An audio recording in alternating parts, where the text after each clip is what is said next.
Uh-oh, it looks like we piqued your interest in the Hideout. First of all, let me tell you what the Hideout is not.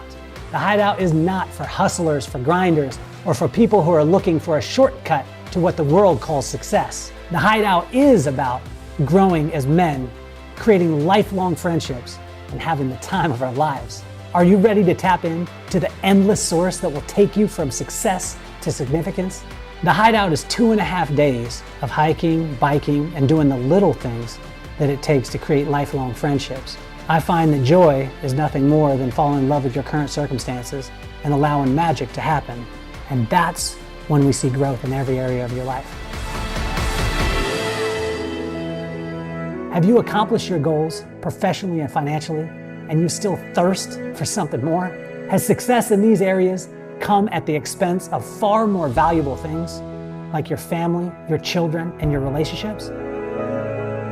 Alignment in business, strategic partnerships, and joint ventures all come from true relationships.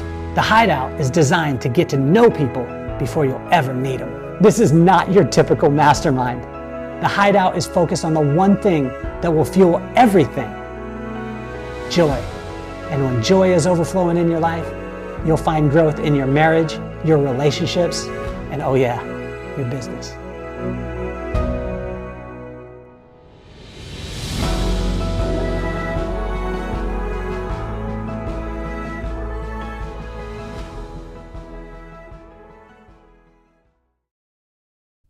Welcome to the Kelly Cardenas podcast, where attitude is everything. I'm going to lean in today because I have been chasing after this guy, and I have been so excited, although it's been because I haven't scheduled anything. That's the reason why I haven't got the opportunity to be able to have him on the show. But he's an inspiration to me, not only in the business aspect, in the financial aspect, in the family aspect, in the relationship aspect, but also I think the biggest part is the vulnerability. This is probably one of the most powerful guys I've ever met in my entire life, and you'll see why. But it's incredible because you've put your mission, and Buddy has put his mission in his life to creating financial freedom for veterans. And he has this, he is so zeroed in and locked into exactly what he wants to do. But also, it's amazing because people talk about balance, and I don't believe he has balance. He just has harmony. He has harmony with his family. He has harmony with his business. He has harmony with his purpose. And all of those things work together. Every single one of you is going to be blown away. And if you aren't subscribed to the podcast right now on YouTube, 85% of the people who watched the show are not subscribed. I just checked that out the other day. So subscribe right now. You're going to check out White Feather. Is it whitefeatherinvestments.com? Mm-hmm. Whitefeatherinvestments.com. But I want to please welcome to the show, Mr. Buddy Rushing. Thank you. And I appreciate that promo for the Hideout. That looks badass. I don't know if I'm allowed to say that on here, but that looks awesome. You're allowed to say whatever. Oh, you're allowed to say whatever, awesome. As long as your wife is okay with it. Yeah, well, she won't be. So let's bleep that out. She's not. I told her, you married a Marine. I was like, cursing is part of our lexicon. It's part of it. She was like, not in my house. So. No, but so the Hideout looks amazing, right? So, and I know Jimmy and I are already talking about going to the one, I think it's in February. Yeah, so I'm super stoked. It's unbelievable. I've never seen somebody who brings people together from all walks of life who have kind of a unique thing in common, which is they're crushing it. And that doesn't mean perfect, right? It actually means imperfect. But they're crushing it regardless of our imperfections and our own natural limitations that we all face, right? Our own demons. Yeah. We were just talking about that, right? Like watching that movie Stoltz and Jonah Hill and all the demons he's facing. And I was like, man, like we can all relate, right? Because he's super successful. And success does not mean significance. Success does not mean happiness. And in fact, oftentimes, you know what's crazy about this? We've seen it, and if you look around, you will actually experience this yourself. People who have a dream of success may have frustrations, they may have unfulfilled expectations and things like that, but they don't have despair. It's the people who achieve success and realize that that won't make you whole that experience real despair. Wow. Right? Did you know that when Neil Armstrong and his crew went to the moon and then they came back afterwards, they, to a man, experienced massive depression, what was similar to post-traumatic stress disorder. only it wasn't a traumatic experience. It was what should have been the pinnacle of their professional and personal life, looking down on Earth from the moon. And then they come back and they realize that life goes on, and what's next?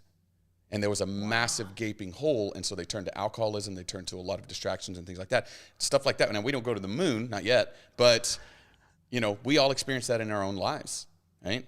Watch the interview of Tom Brady after he won his 3rd Super Bowl, and they were like, what's next? And he was like, I don't know, but there's got to be something, because this can't be it. And you're like, what? Right? So success to significance. I love that, man.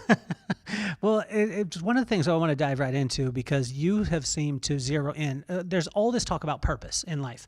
There's all this find your why, find your purpose. And we get buzzwords in our communities, but it's very seldom that you find a person like yourself that embodies it and that has found that. You zeroed in and you found that you wanted to create financial freedom for veterans. Yeah. Like that's about as specific as you can You know get. what I'm saying? Like you went like, I'm not casting the net wide. Yeah. I'm casting the net to exactly the type of fish that I want to be able to catch. What was the process in that, and why is that so important to you? Oh, man. You know, I sat down and I did my meditation, and lightning struck, and it just came to me, and I built a business out of it. You know, that's how it works, right? That's, you know. Where were you sitting then, buddy? We all want to go and sit in this place for this lightning. That's a complete lie. That is not how it works. Do you have a course? Do you have a 7-step course on how to be able to get to that? Yes, for an easy $19.95. Yeah. It will be in the bio. So the link in the bio, click that. And after you watch these videos, you will be successful also. Yep, that's not how it works. And I hate to break it to you guys. That is not how it works. I will tell you just what I always promise, and that is the truth. You asked me before this started if anything's off limits, and I said, no, nothing is off limits, because if you're not your true, authentic self, like Biggie, then you don't have a story, and you don't have truth, right? And so the truth is that I'm going to go very quickly. There's always a big backstory, but I'm going to very quickly. I like backstories. Oh, okay. People like backstories. Okay, well. And one of the backstories that I love about you is that you're the baby in the family. Yes. And for all my babies in the family, shout out to every one of you, because we want to be out front. We want to go. We want to go to those places. We're dreamers. That's right. And how much of that does it have a part in it too? Yeah, man. So I grew up even to that point. I'm the youngest of 5, right? So not a small family, not a huge family, but for our day and age, pretty big. Youngest of 5. I grew up in northeast Tennessee, in the mountains. And when I say in the mountains, I mean we did not have electricity, we did not have running water. We dug our own well. We built our own house. It was this really crappy 24 by 24 2-story made out of log woods and wood taken down from a barn that we tore down at the bottom of the hill and lugged it up the hill. I'm not kidding. We had a pot-bellied stove that we heated, we heated water on, and my brothers and I would be in charge of chopping wood. And I'm telling you, I mean, this was like 80s, 90s. This isn't like 1880s and 90s. That's what my mom and dad were that's what they wanted to do. And so there were some good aspects to that, but there were some negative aspects in that we were way below the poverty line. So food stamps, WIC. I remember going to the grocery stores, and I knew exactly where the cheese and the bread and the milk and the eggs would be, because that's what WIC was, a program, Women, Infants, and Children. It's like a welfare program, and so you can only buy certain things with the card. And so I would remember that was my job. I'd go pick out those different things, and I remember every single time we went grocery shopping,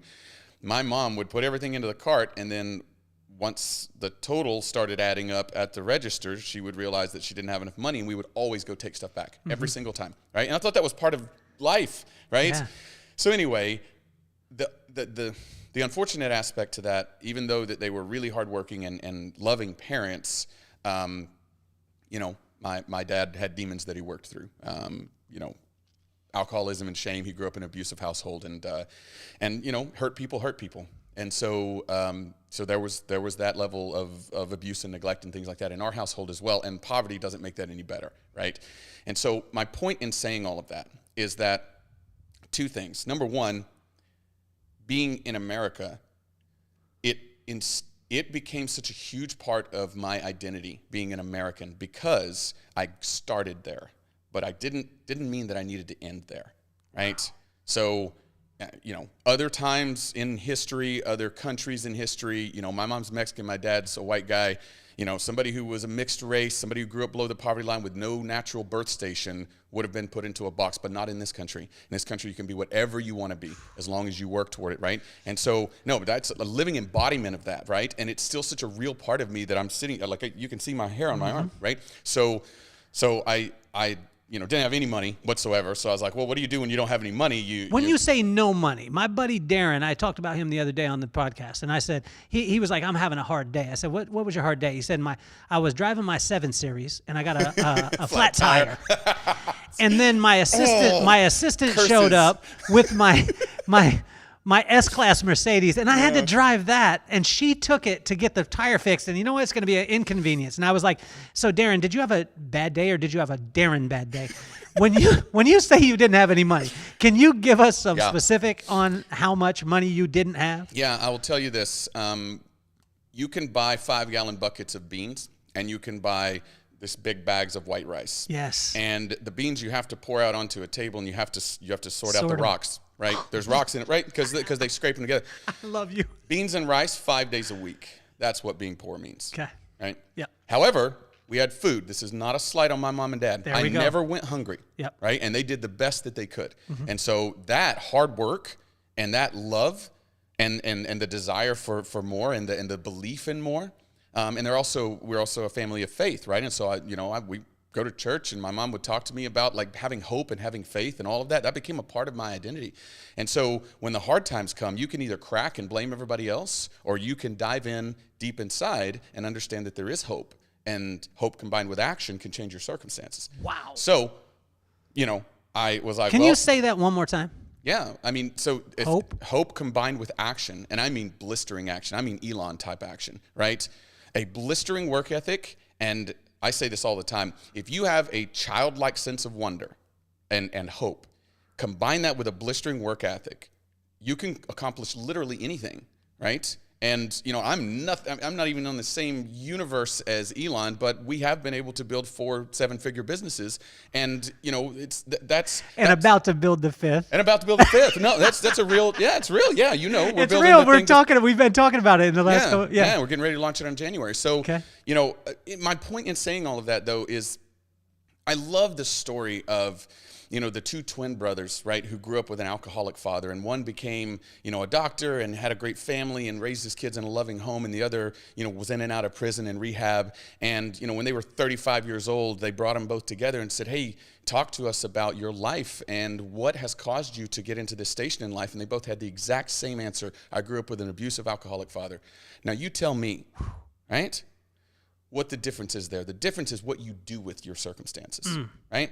So, graduate high school, don't have any money. It's like, well, what can you do, right? And I found out that the Naval Academy, the U.S. Naval Academy, you don't have to pay anything to go there, money-wise. But you have to get in. Super, super hard to get in. You got to have real high academics and all of that stuff. I learned later, pay in other ways. Pounds of flesh. We're going to talk about that too. But you didn't have to pay any money, and I didn't have any money. And so, I applied to the Naval Academy. How much would you have in your wallet at any given time? Nothing. I never had anything in my wallet. So we would, well, actually that's not technically true. I would get paid. I worked at a body shop when I was going into high school. Okay. So I was trying to help my mom pay rent and various things like that. Yeah. My mom worked as a teacher, mom and dad divorced. I moved with her down to Louisiana. The rest of the family all split up and everything. And so I worked at a body shop, and I don't think I ever had more than $20. Like what, that's like. That was big time. What rich people have. Well, right? I remember thinking that if I got to a point where I had $80 in my wallet, I'd be rich. Yeah. Oh, for sure. Yeah. So here's a better example of that. When I went to the Naval Academy, I actually got in after. There's a long story we'll go into. How'd you get into the Naval Academy?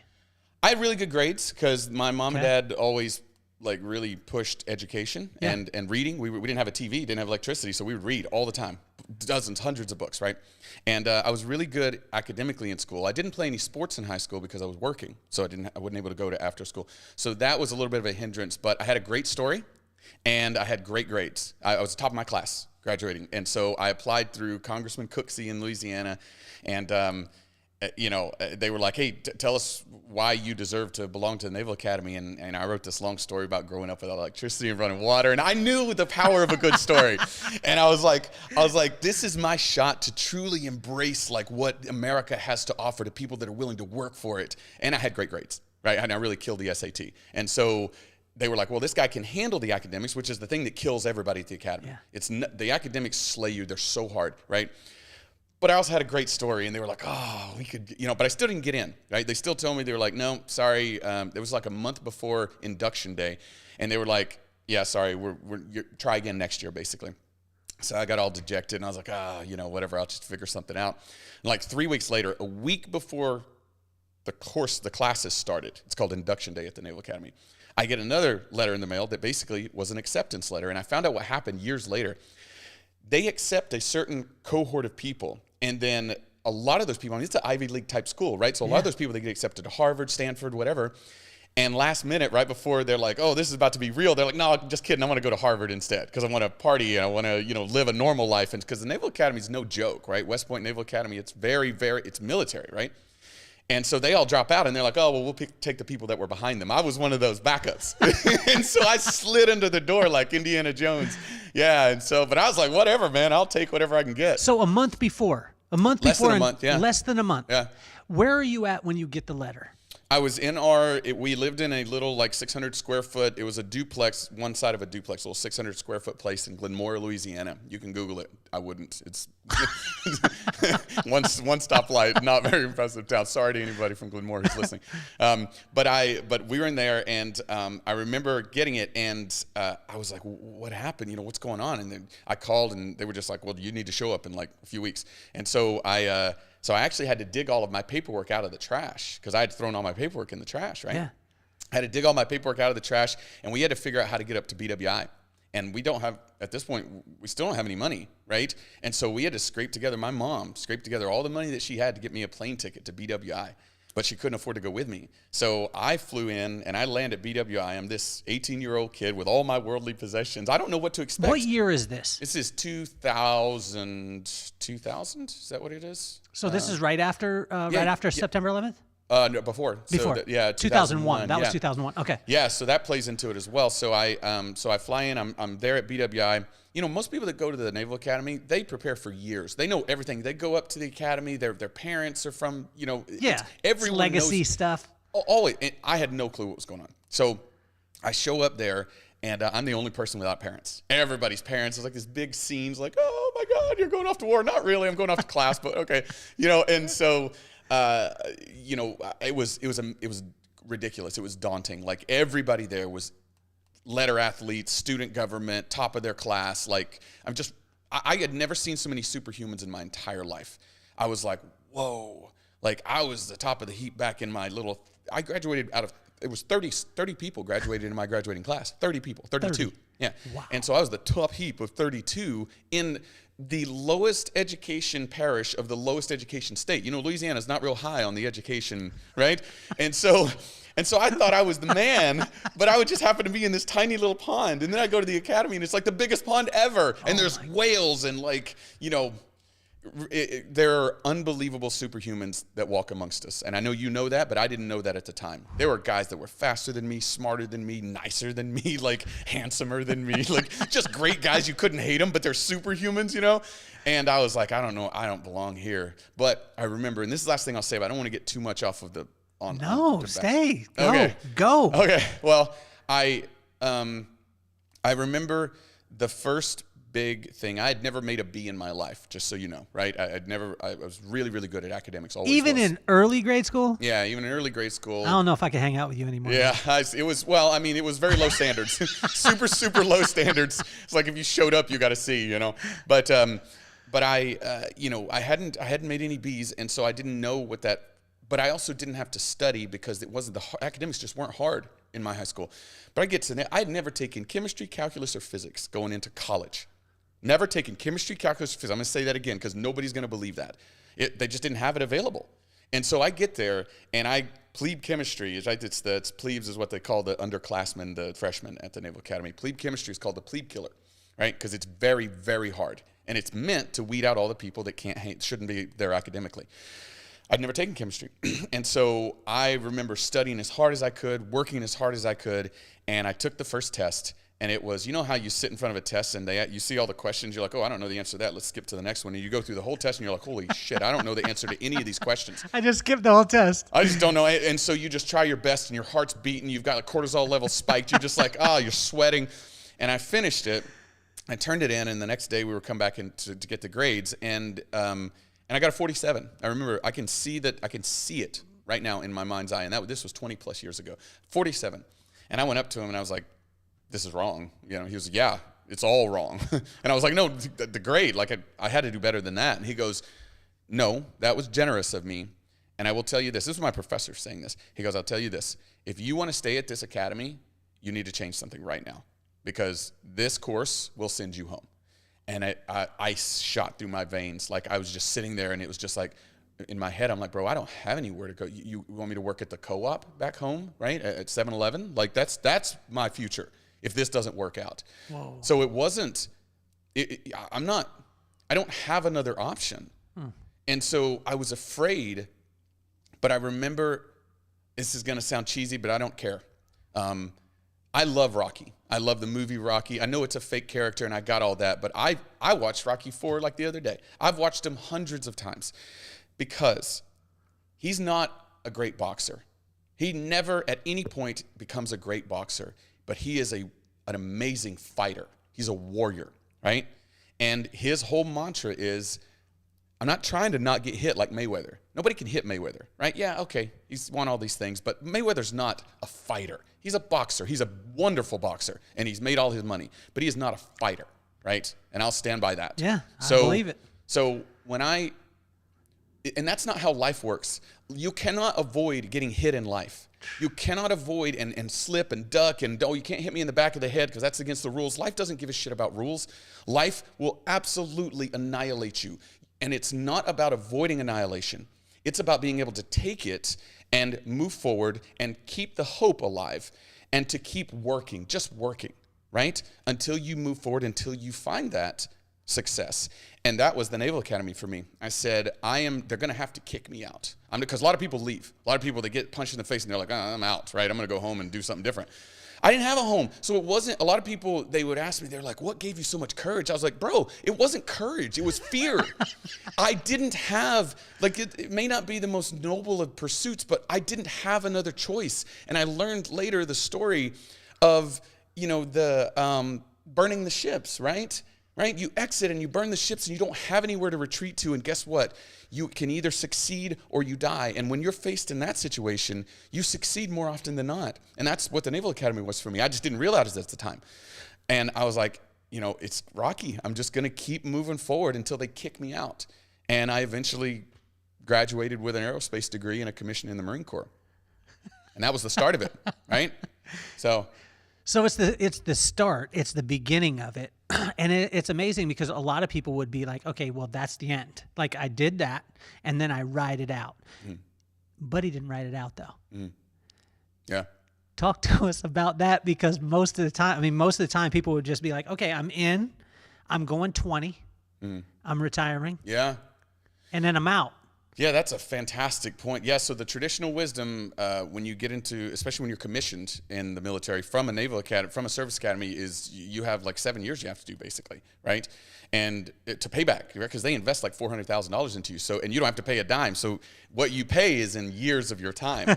And you mentioned it before, in 2001, when I was a sophomore, the towers were hit. I was on duty when the towers were hit. I remember the planes, flying into the towers, and a couple hours later they had a combat air patrol from the Roosevelt carrier group up over the Naval Academy because they thought we were going to get hit too. So after that, you had the amount of people that wanted to join the Marine Corps tripled, right? So in every graduating class in the Naval Academy, you have, I don't know what the numbers are now, but in my time it was 84% went Navy, 16% with Marine Corps. Well, that 16% was mandated by Congress, and so you couldn't have more than that. But after 9/11, everybody wanted to join the Marine Corps. Everybody wanted to go fight, right, to defend our country, to hit back at the Taliban and all of the people that supported the 9/11 attacks. And so Fast forward, I had to try way, way hard to become a Marine after that because I thought it was going to be easier. But anyway, I get commissioned in the Marine Corps, and we're at war, right? We're at war in 2 countries when I graduate. And so we know what we're going into. Where do you go? When you get deployed, where do you go? Where'd you go? I went to Afghanistan 3 times. You did? Yeah. So, first time. Take me to the first time going, because, I mean, I was saying that you're probably one of the most dynamic people I've ever met. And I'm so glad you're my friend, because I wouldn't want you on the other side of me. You know what I'm saying? So, but can you take me into the mentality of how old are you at this time? Are you 21, 22? 24. I was 24. So you're 24. You get commissioned, although you're excited, hey, we're going, to fight the bad guy. Can you take us to the emotional state of what you go through as a Marine when you actually get deployed and you're on your way?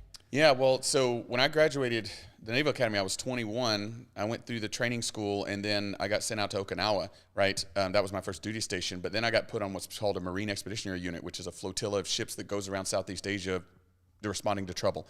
That's how we're able to get if anybody ever wondered how Marines are always on the enemy's doorstep so fast, that's how. We have these ships that float around everywhere and a bunch of Marines just waiting to fly out into where. So I actually didn't even go to Afghanistan on that deployment. I went to Philippines, Leyte, Thailand, Korea. There was a massive landslide in southern Leyte. We had to go handle basically saving people, pulling them out of the mud and doing all that kind of stuff. It's humanitarian type stuff. So that all was happening. And then I got actually hand selected to go on a team to Afghanistan from that because of what I did with the landslide. And so I go on my first trip to Afghanistan wasn't as my duty or my MOS, my military occupational specialty, was a combat engineer, which is somebody that does explosives and builds things and does route clearance and explosive breaching and stuff like that. And so that was my expertise, but that's not what I did my first deployment. My first deployment, I was on an embedded training team, which is a group of 16 people that of all different types of specialties, all Marines that go in and they partner with about 100 Afghans and they train them and they fight with them, right? So it's kind of like what Green Berets do. It's almost exactly what Green Berets do, only it was a special team. They had these back in Vietnam as well, right? Where you go train the indigenous people. And there are almost no rules. I mean, it is, I'll tell you this. My commanding officer, he said, okay, Rushing, bear in mind I'm 24 at this time, and I'm a first lieutenant, which is the second lowest rank in the officer world. And he said, hey, I want you to take your team, go down and secure a 16-click stretch of the border, 16-kilometer stretch of the border from the South OP to the North Bazaar, kill bad guys, help good guys, and let me know if you need anything. That was my mission orders, my mission parameters, right, 24-year-old. And so the mindset, it was a combination of a healthy dose of fear, alertness, but a sense of purpose that outweighed all of that. And I will tell you, not for nothing, I have not felt that level of purpose since, and no one does. Post-traumatic stress, I've seen a meme. This is going to get into why we built White Feather the way we did. Post-traumatic stress, everybody's like, oh, veterans, PTSD, car backfires, they hit the ground, they're shaking, they're freaking out. Okay, got all that, right? I saw a meme one time that was meant to be funny, and I suppose it is, but it also is very true. It showed this guy with a saw, right? The machine gun, squad automatic weapon. It's a Marine. He's got all his Kevlar, his armor on. He's leaning over a Kalot wall, which is this mud wall with his saw, and he's like, full auto, right? And he looks badass, right? And it says, PTSD is knowing you'll never be this badass again. Ooh. And what happens is you find a sense of purpose there in that extreme nature with this. Let's be honest.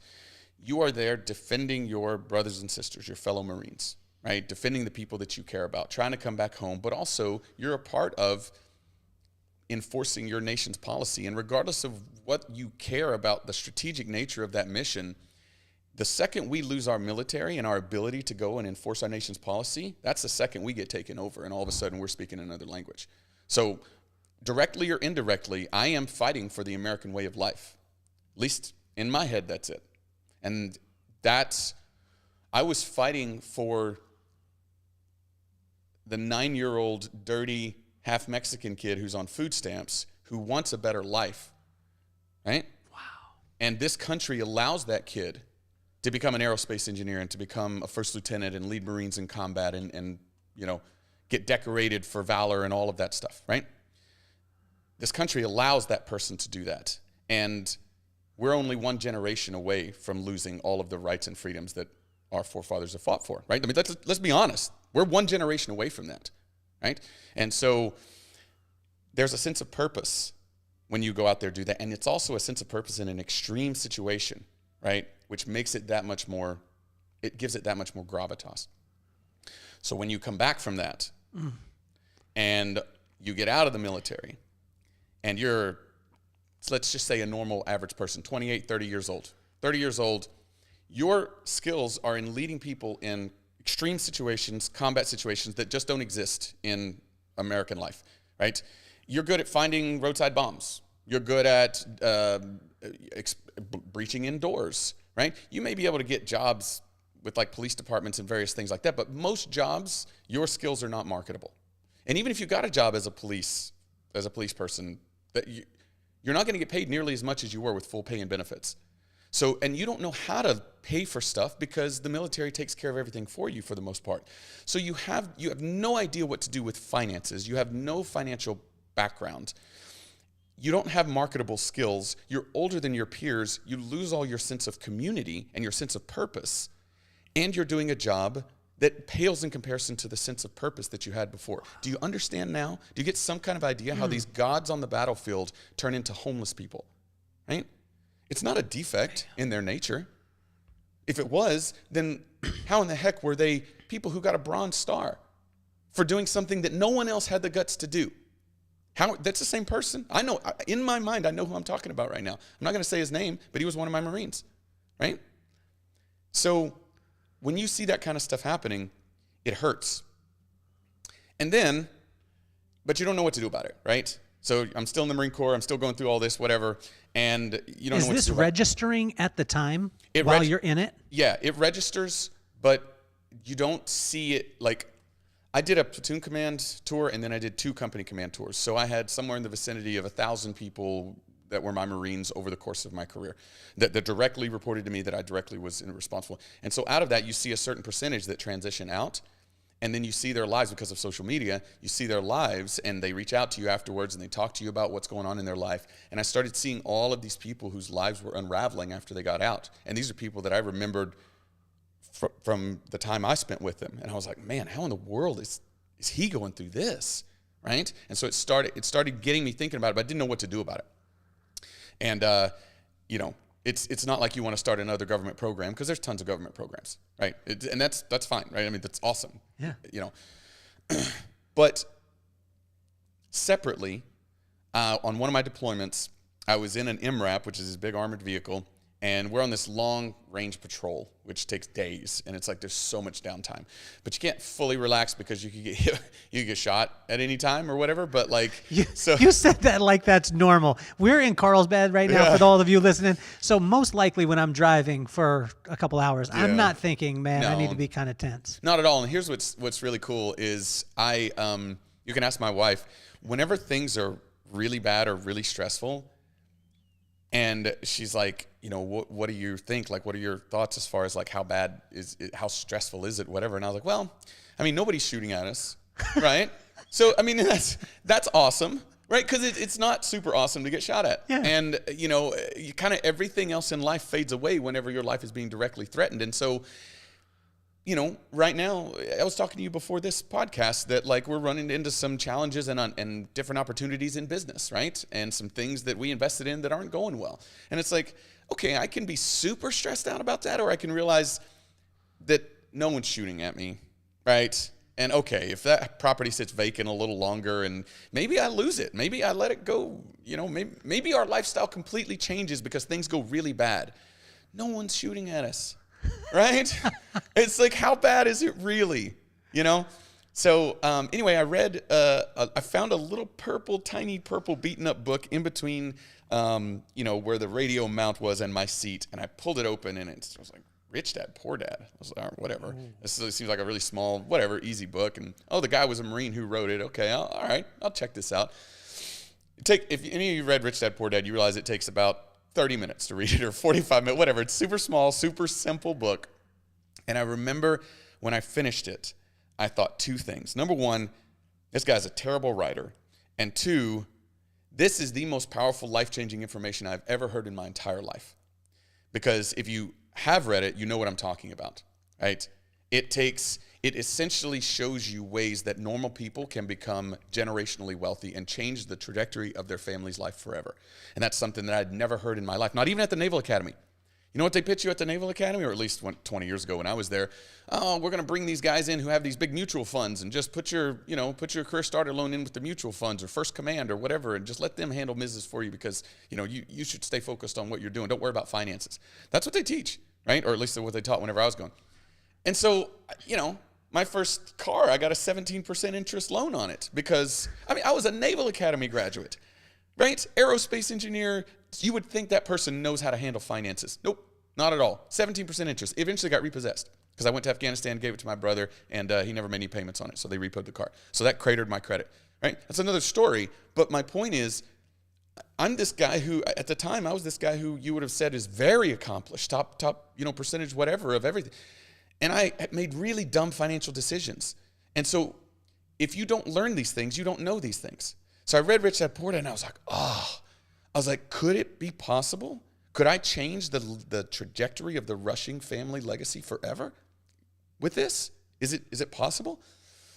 That led to a series of questions and actions that eventually caused us to start buying rental properties at every duty station in 29 Palms and around. And then I started taking more courses and learning more. And then Kimberly and I, my wife, ended up building White Feather together for about 10 years, but it was only our own portfolio. Right, it was just us buying properties, taking them, buying with our IRAs, doing flips and wholesales and trust deed lending and joint ventures and all kinds of different investments, but it was only us, right? Uh-huh. So that all happened while I was in the Marine Corps, while I was deploying, while I was seeing all these people struggling.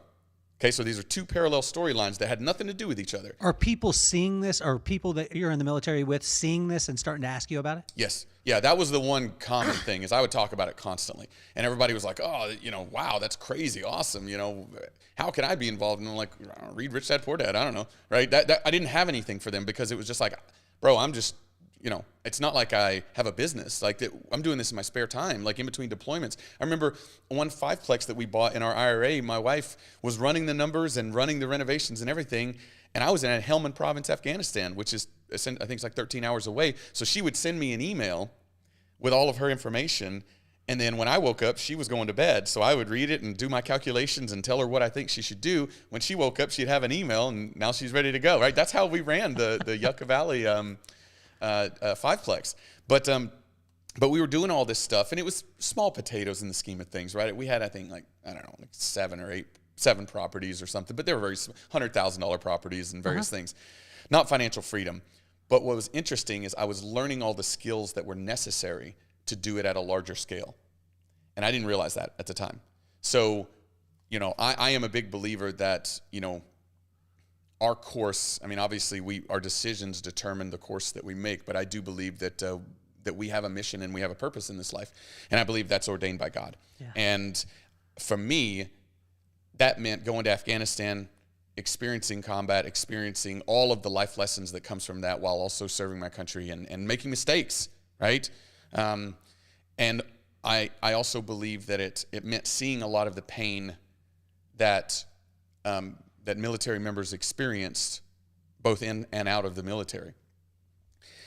And simultaneously, us just trying to break the cycle of poverty in my family, right? And build up our own portfolio and do it in all these different, we had to be creative because we didn't have any money.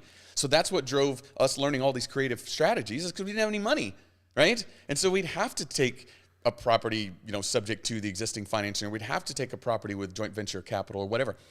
So to bring all of this together, about 5 years ago, we decided to sell a couple of the properties that we had bought in 29 Palms. And they had appreciated, and so we were going to sell them, but we didn't want to pay the capital gains. So we were like, let's do a 1031 exchange, which is where you sell the properties, and if you use all the proceeds to buy other real estate, you don't have to pay taxes, at least right then. I was like, yay, let's do that. Where are we going to buy? And so we went to this investors association. We met a guy named Matt Owens who runs OCG Properties, and he's now one of my dearest friends. And he had this turnkey flip business in Memphis, Tennessee. Right? I was like, Tennessee? I'm from Tennessee. Yeah, all right, I'll give it a listen.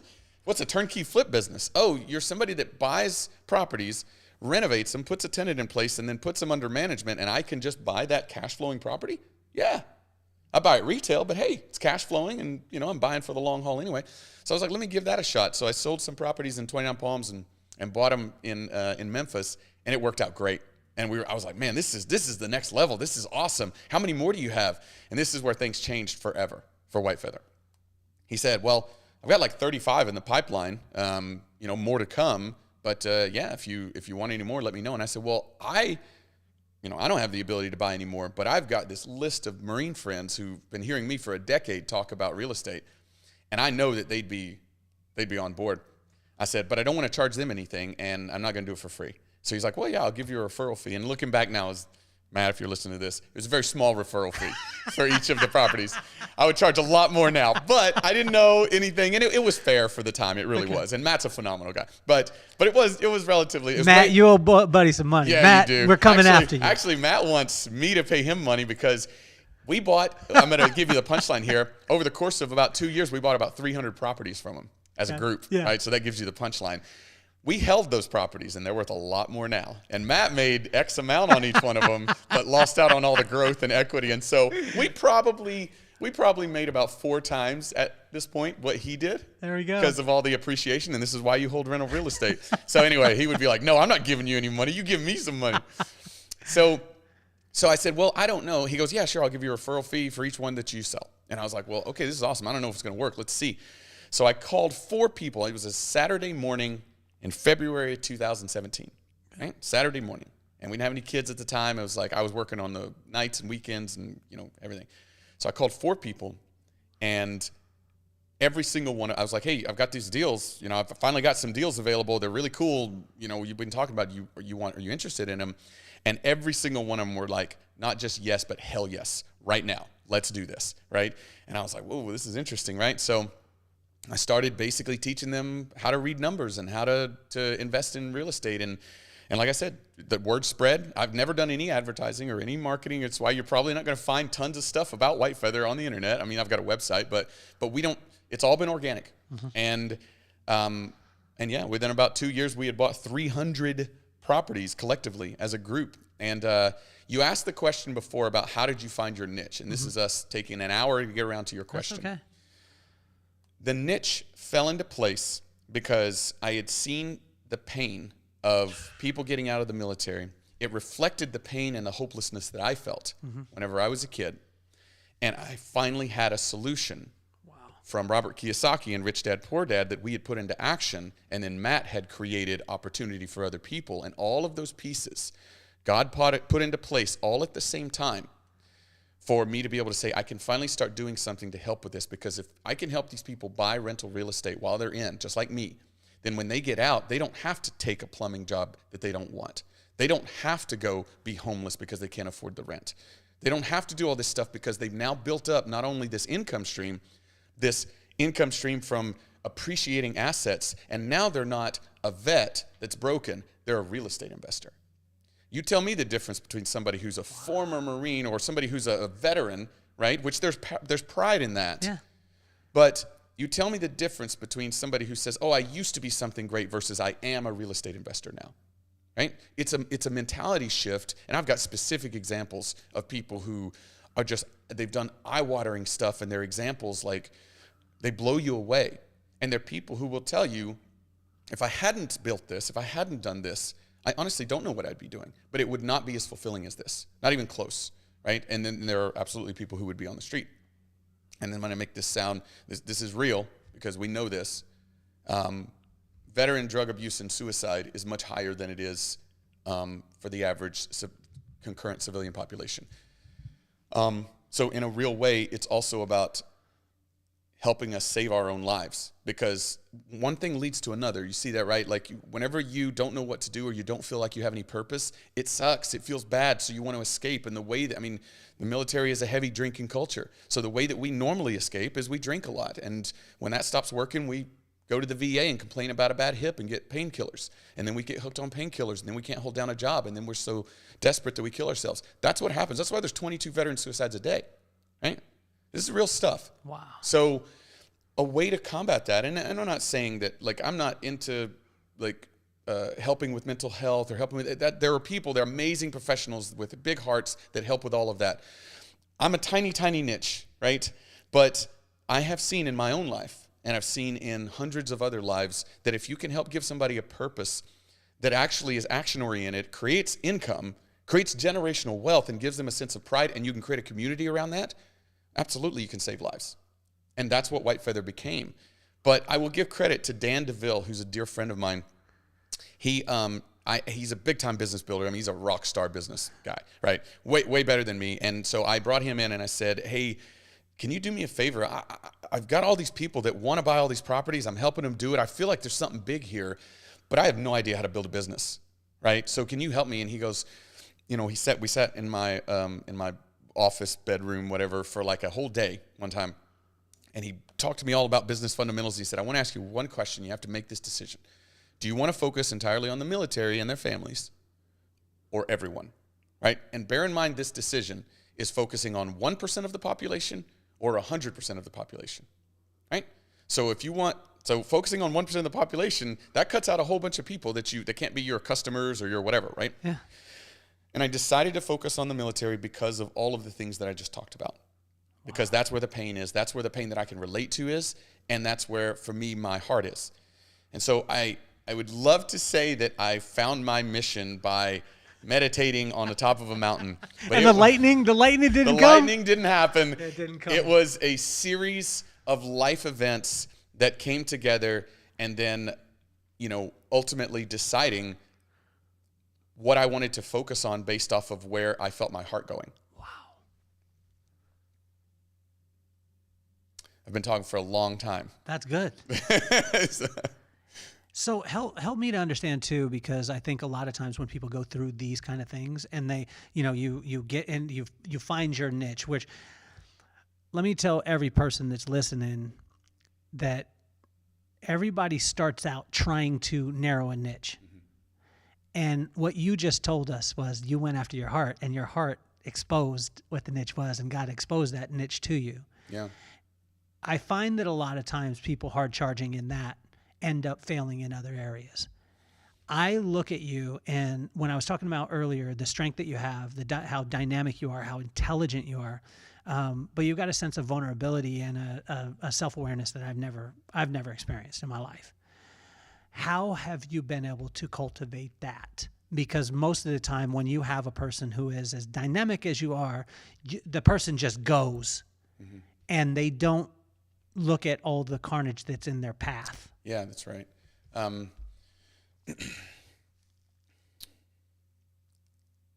I will say that when it comes to finding your passion, do something. Action beats inaction every day of the week. Do something. There's lots and lots of things that you can do, and I'm not forgetting your question. I just wanted to answer the first one first. There's lots of things that you can do to dig into your why, peel back the 5 layers, ask yourself why 5 times, all the other stuff. That's all good stuff. I love Simon Sinek. Like I love all that stuff. Personal development, you should constantly be doing that stuff because that helps. It helps give you pieces of information that you can then use to put together. But if you're not taking action towards something, and I mean sell something, right?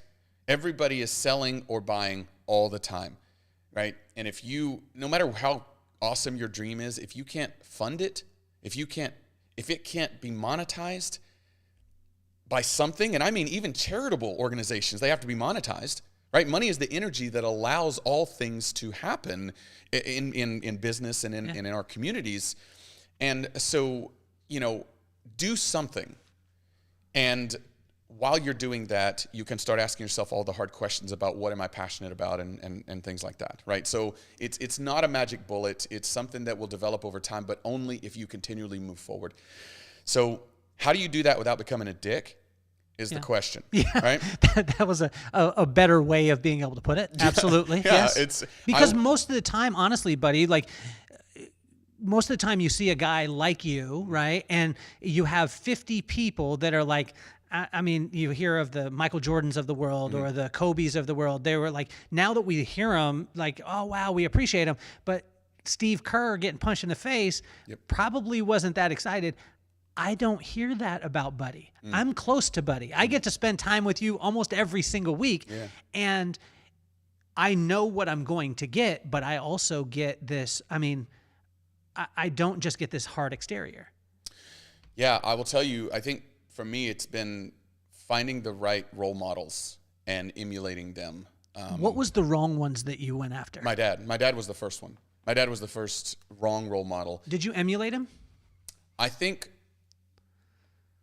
I was terrified to be him, but I didn't know how to manifest that. I didn't know how to use that to create what you wanted. Yeah, so I did. If you had asked people who went to high school with me, I was very arrogant in high school, and I used it to cover up my shame at being poor, at being, I never went out on a date in high school or junior high or anything I never had any of that stuff, right? It wasn't, I felt unwanted, and I pushed people away with my intelligence and with my arrogance. You know what I'm saying? I was very smart, and so I would be faster in conversation with it, and I would hold people at a distance and prevent myself from being hurt by being arrogant. And I was called arrogant to my face. I was called obnoxious to my face, and I thought at the time that it was something to be proud of.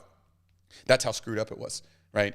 And I think a lot of it had to do with the fact that, I didn't have a good role model for what a real powerful man was, right?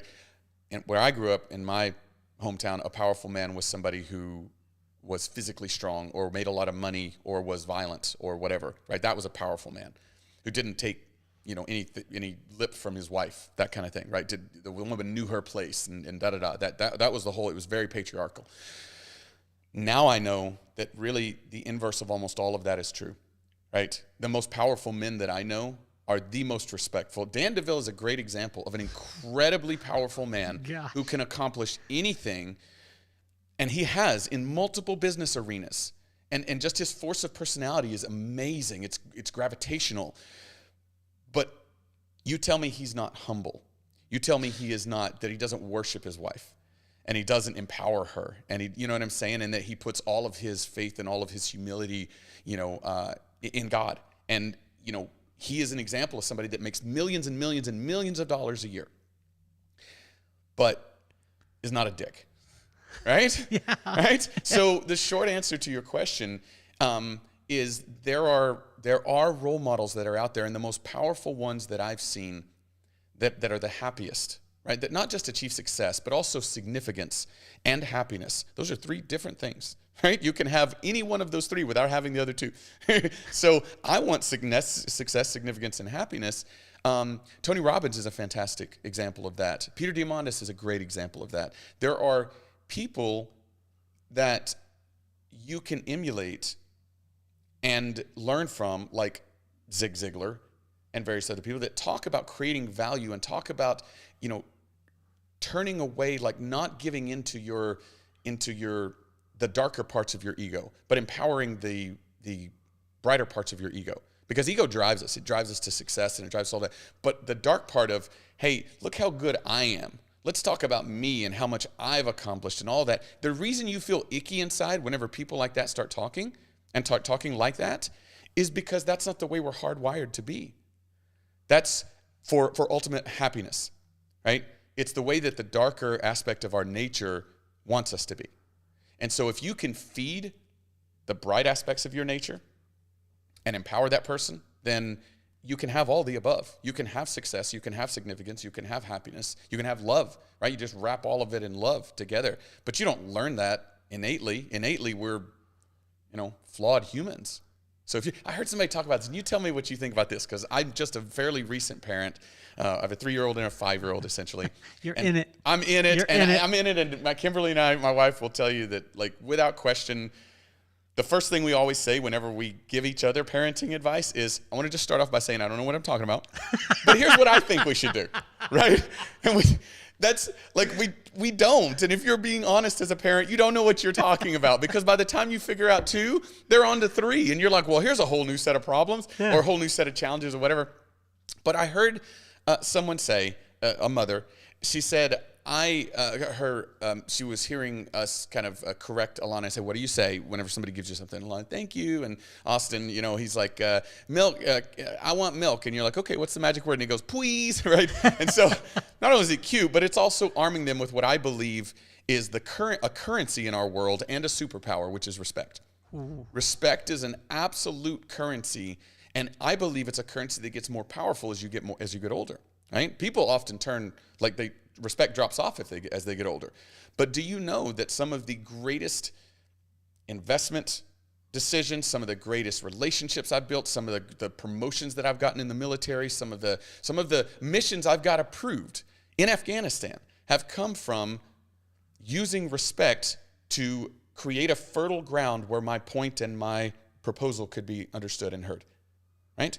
Respect is a currency, and it's also a superpower. And so I believe, this is just me, and again, I don't know what I'm talking about when it comes to kids, but I think that teaching them that respect is a superpower and teaching them how to use it is powerful. But she had a different perspective, and I don't know if it's right or wrong, but she was saying, I want the child to essentially to develop all of their own tendencies, develop all of this on their own. So I don't want to force them into this or that. And I think what she was trying to say is I don't want to force them in a situation where they're saying things they don't mean, right? And that makes sense. Yeah. But if she wasn't meaning that, if she was just saying, I'm going to let them figure it out on their own, I promise you that's going to be a terrible idea, because we don't grow up naturally being kind. We grow up naturally, I want that Big E statue, right? I like it. I covet that statue, right? Or whatever else it is that you have that I want. Right? Yeah. That's what we naturally want to do. And we naturally want to be mean, because being mean makes us feel powerful, and it makes us feel more in control of our environments. That's why we hurt people. That's why you crowd around whenever there's a fight in the schoolyard, because you're not the one getting hurt. And so you feel joy because you feel power and control in that moment, because something else bad is happening, but not happening to you. And so the crazy world we live in is not as crazy when I'm focused on that. That's why people hurt people, right? And so if you left a child to their own devices, they're going to grow up as an asshole, That's a terrible aside, but I just thought of that. Well, what I was just thinking about is that ingredients makes the cake, yeah? But your ingredients don't make any sense. Okay, the reason why, let me being the baby of the family, growing up with no electricity, alcoholic father, all those things. Going to the military, crazy discipline, going through the things that you were, the work ethic that you have, all the things, and then being a loving and respectful husband. That most of the time, those ingredients don't make that cake. What they end up making is a domineering, I'm in charge, you need to listen to me. How have those ingredients translated into your marriage? Well, it comes down to the two twin brothers, right? They had the same experience, but they took different lessons from it. And so what I saw, and that was my dad. My dad dominated my mother. He physically and sexually abused her. He verbally assaulted her all the time, diminished her. And my mom was incredibly loving, incredibly loving. She was a great mother, is a great mother, right? But she let him do that to her, okay? So people will do what you allow them to do. And that is not a slight on her. I heard somebody say this one time, and it gave me such peace in dealing with people. They said, everyone's doing the best that they can. And if you think about that, that's true. Even with dickheads, because there's a reason that they're being mean, and it almost certainly has nothing to do with you, right? It almost certainly has something to do with their desire and their need to feel either power, control, or to cover up their inefficiencies. That's why they say hurt people. It's real, right? And so if you understand that everybody's doing the best they can, I'm not talking about not establishing healthy boundaries or enforcing or protecting yourself. That's not what I'm talking about. I'm talking about the vitriol that comes whenever you feel people have wronged you. So when I looked at my dad's example, he destroyed our family, right? For the longest time, the siblings didn't talk to each other. We all scattered. My sister ran away. My oldest sister ran away from home. All three of the other siblings, whenever they graduated, it was like, peace, I'm out, like nothing, no contact. And then my mom and dad divorced, right? And my dad, was alone effectively for a long time. Still is. I mean, he's got somebody that's kind of lives with him, but they're just partners, right? Basically like live-in roommates. And so anyway, my dad will tell you that was the greatest mistake he ever made. He will tell you he destroyed our family, and he will tell you it was his fault. Wow. And he's 70-something now, right? 70, actually, exactly. And he will tell you that it is the greatest regret of his life, and that he has lived now 25 years in just pure loneliness. And it's the biggest regret that he ever had. You could see it growing up, how he would. I remember we lived in a little trailer whenever we lived on the hill without the running water and stuff, we moved down to a little single wide trailer at the bottom of the hill because my dad's mother was moving in with us, and she only had one leg, and so she couldn't move around and stuff. So I remember they're paper thin walls, right? And I was in the bedroom right next to the master bedroom. The sounds that I heard have never left me, coming from my parents' bedroom. And I remember thinking to myself, that's not love. That's not being a man. That's not treating your wife with love and respect. It's making her afraid of you. That's what it's doing. And fear and respect may go together, but fear and love do not. Right? And I remember swearing to myself and to God that I would never be, if he put a woman in my life that I could love and that could love me, that I would take from those lessons, and I would never do that. And I never, ever have. And I never will. And Kimberly is also not the type of woman to let someone do that to her. So finding the type of person that will bring the best out of you. And I don't mean not arguing. We argue all the time. We're both the youngest children. We're both alphas. We're both Sagittarius. We're both, you know what I'm saying? Like, I talk about this all the time. And if Kimberly hears this podcast, she's probably going to be like, what are you doing? But it's the truth. You told me nothing was off limits. So when we argue, I say this, we love and we fight passionately, Kimberly and I do. But that does not mean abuse. It does not mean physical. It does not mean cursing at each other. We don't do any of that stuff, right? And whenever we slip up, and just have a moment of whatever, we immediately stop. And we immediately go back and we apologize and we move forward, right? Because it's not about being perfect, right? We say stuff to each other all the time that we don't mean. In the heat of the moment when you're just so frustrated and you're like, right? It's not about having perfect control at all times. It's about having boundaries that you never cross. A physical one is one for us. Yeah. We never touch each other. Whenever we're angry, we never physically will touch each other, because once that barrier is broken, I believe that it's hard to come back from, right? Yeah. We don't throw things at each other. We don't do any of that stuff. We have absolutely said hurtful things to each other. A lot. Will you toss things at each other? No. I'm just joking. just like like a Frisbee or something. A light toss. Like an LED light bulb, but not like a glass light bulb. No, it's so.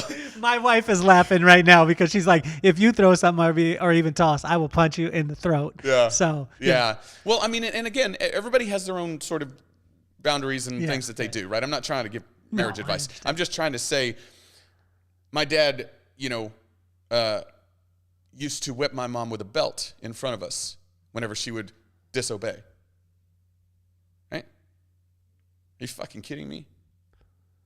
Like, I was a little kid, and I was deathly afraid of my father, and I was 9, right? I didn't have the ability to do it. But if it was me now and I saw him doing something like that, of course he never would now. By the way, my dad is a sweetheart now. Old age does that to you. Mm-hmm. And he'll tell you all of this, like, is the worst thing he ever did. But imagine that. Imagine what's going on in her mind when she's being humiliated and degraded like that. That's not a man.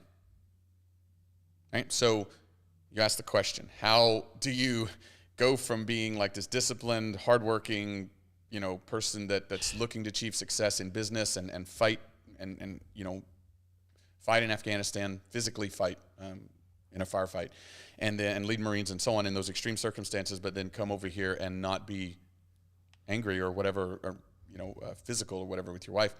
I had that sterling example. And if that means, if seeing him do those things is the direct reason that is not even a part of our marriage and our life, then maybe that's something good that he can take out of something that he can't change, right? Yeah.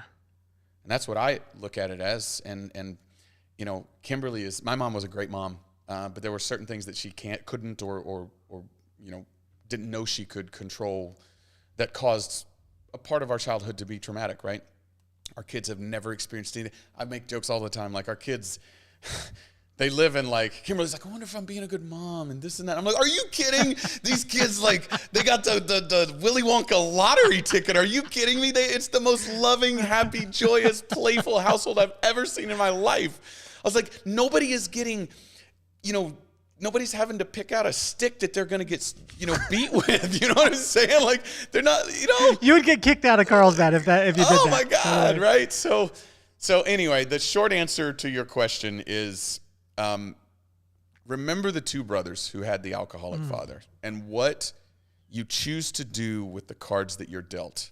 And also read a lot of Malcolm Gladwell, because he talks a lot about why we do the things that we do and why it might shock you. And he talks about like certain people and what caused them to have the resiliency and the wherewithal and the persistence to achieve great things against great odds. And oftentimes it was terrible circumstances that they grew up in. Yeah. You know, and so maybe that's a blessing. It's not something I want for my kids, but if you can't do anything about it, then you can use it as this powerful driving force in this blessing. And as crazy as it's going to sound to say, I have thanked God for my upbringing before. Yeah. So let's go back to the ingredients makes the cake. And I've asked this question of a couple of my friends, because when you come from extreme circumstances like you have, I mean, it created and forged Buddy, who is, I mean, literally, like, I was just talking to you before the podcast, and I said, what do you see that other people don't see? And you were like, in what area? Mm-hmm. You know what I mean? And I was like, well, what do you not see in real estate? And you said the winter is coming.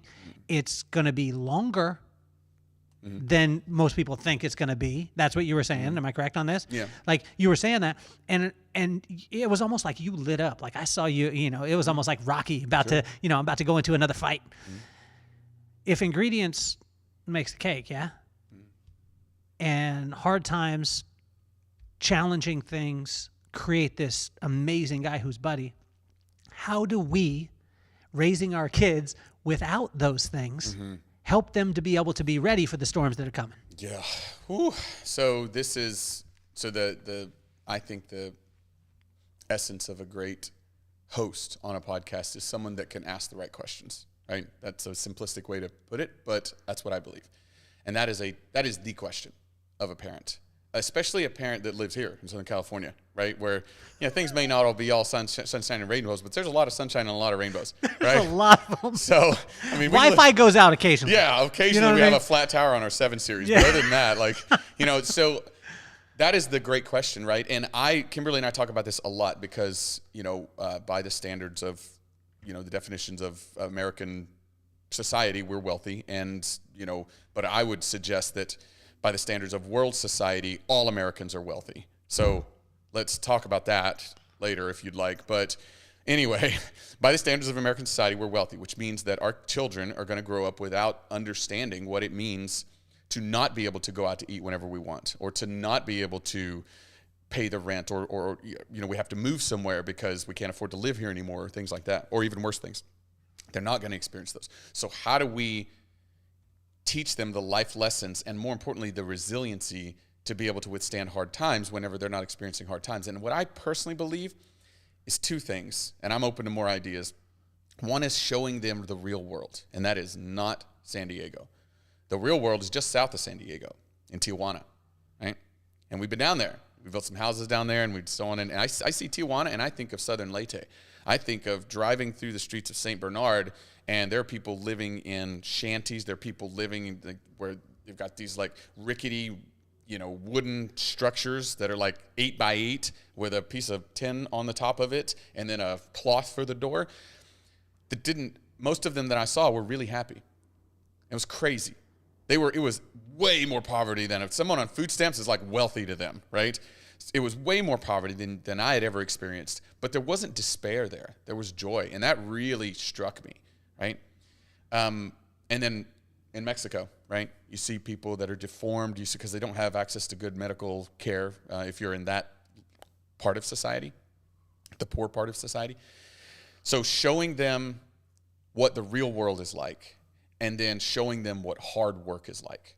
And I mean hard work, right? I don't mean like you go down and you pound a few nails and then you take a picture and you put it on Instagram. I mean it's 13, 14 hours of constant work with no lunch break.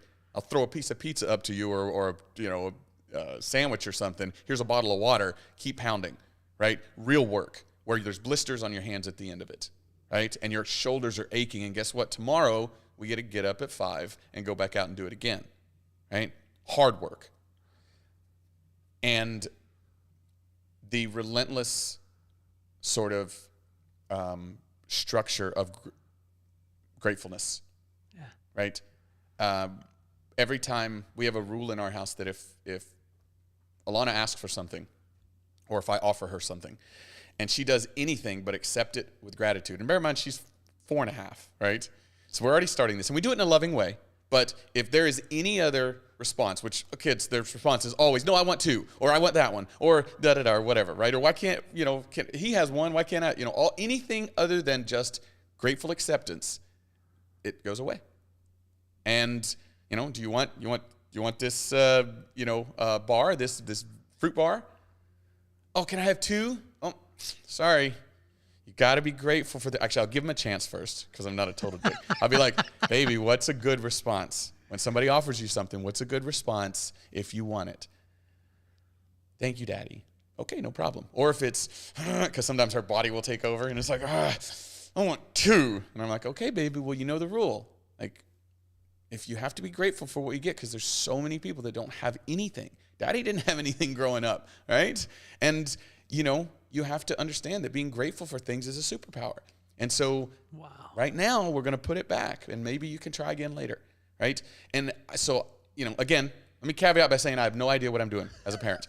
But none of us do. I think that showing them what the real world is like outside of this bubble, hard work, when the time is right, not yet, they're like 3, whatever, but like when the time is right and they can put in hard work, and then a constant expectation of gratefulness. Yeah. Well, the caveat here for the people listening or watching is that Buddy isn't just talking about this, you do it. And you build houses down in Mexico. Yeah, and hard. You fund houses down in Mexico. Yeah. And even you even constructed a house that you would build in Mexico at our church to show people, most of which don't go down to Mexico to do it, that you built it in the parking lot. Yeah, there was a big, so there's, I don't know if you know or anybody listening knows, a Daybreak campus in Southern California. It's gorgeous. It's a multi-million-dollar campus. It's beautiful. It's da-da-da, all that, right? Beautiful fountain in the middle of it and so on. And I love it, right? Don't get me wrong. I love going there. It's nice things and it's a phenomenal church. But whenever they said, where do you want to put it? And I was like, we need to put it right next to the fountain where people have to walk by it before they go into the church. And they're like, well, why don't we put it in the upper parking lot? It won't be as in the way. And I'm like, the point is that it needs to be in the way. People need to understand that this is an enhancement of how they're living. They're not living as nice as this, 2x4 and plywood house. Right now they're living in the dirt and they're scraping by with food. They're scraping by with, anytime it's cold, guess what? They're cold. Anytime it's hot, they're hot. Anytime it rains, they get wet, right? This is a multi-million-dollar campus, which, by the way, Daybreak has an amazing heart of giving, and it's the best church I've ever been to when it comes to missions and when it comes to like giving. And so I was like, plus, trust me, they'll respect this. Like they'll like it, and from the pastors on down, they'll like it. And they were like, yeah, okay, let's do it. And so we built it and we put it right next to this beautiful fountain. It was this 2x4 and plywood, and we put pictures of all of the different families that we were going to go down and help on it. And you tell me how powerful that was. Oh, it was unbelievable. I took my son inside of it, and for him to experience it and see it. We haven't gone down with you yet, but I want to take them down because I want them to be able to experience it. Let's shift into that aspect, because one of my buddies, his name is Will. You'll meet him at some point. He's my best friend in the world. He told me that he he's gone to church occasionally. But he said, listen, bro, like Christians turn more people away from God than anybody else. Yeah.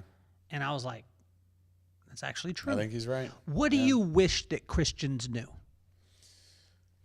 It's not what they know, it's what they do. By the way, I agree with him. And that's unfortunate because...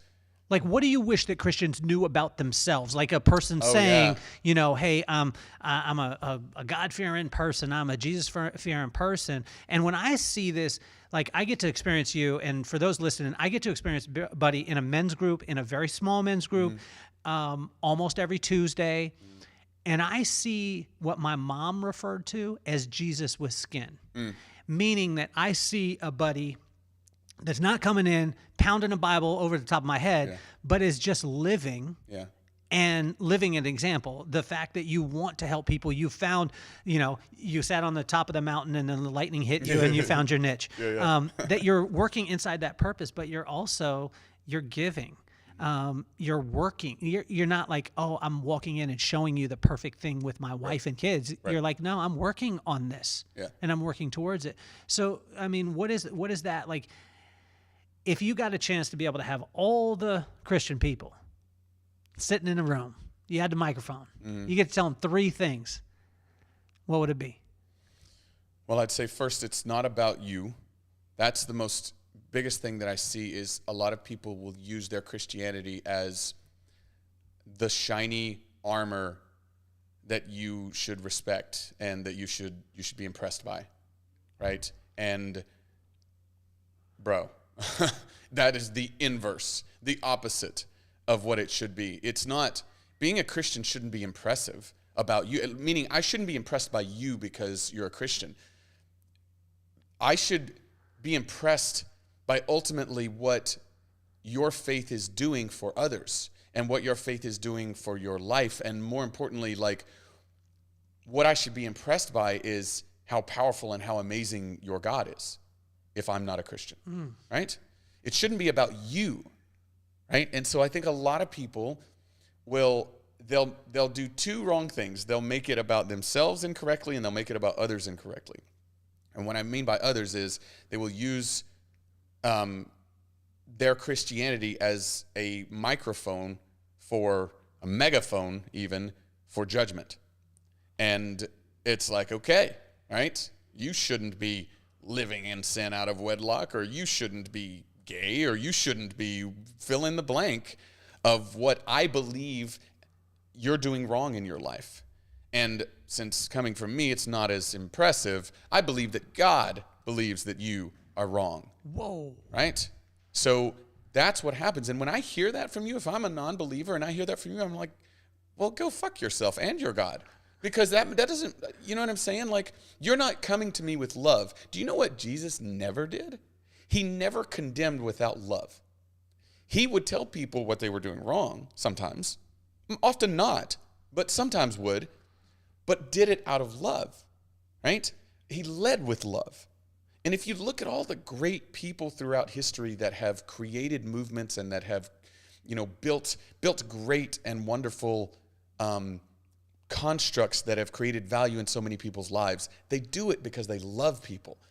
Tony Robbins loves people, right? He leads with love. Yeah. Right? And we're all poor imitations of what Jesus was, but we can try our best, and he led with love. And by the way, it wasn't about him. It was about his Father, right? So it's not about you. So that's what I would first say. It's not about you. Just understand. Second, don't use your faith as a megaphone for judgment, for passing judgment on people, right? And the third thing that I would say is, don't get veneers if you're a pastor. I'm just joking with you. Yeah. Probably shouldn't have a private jet. I'm just in general. It's like you could probably fly coach. You'd probably be able to impact more people in coach than you could on a private jet. I have friends who make Mark Willis. I know you make veneers. I'm just joking. I'm just talking about the big Steve Harvey ones. Oh yeah. You know what I'm talking about? The big chiclets. Don't do that one. That's number 3. That's number 3 on that bad boy. Yeah. Buddy, what do you wish more people would ask you? Wow, that's a good question. I get asked a lot of stuff.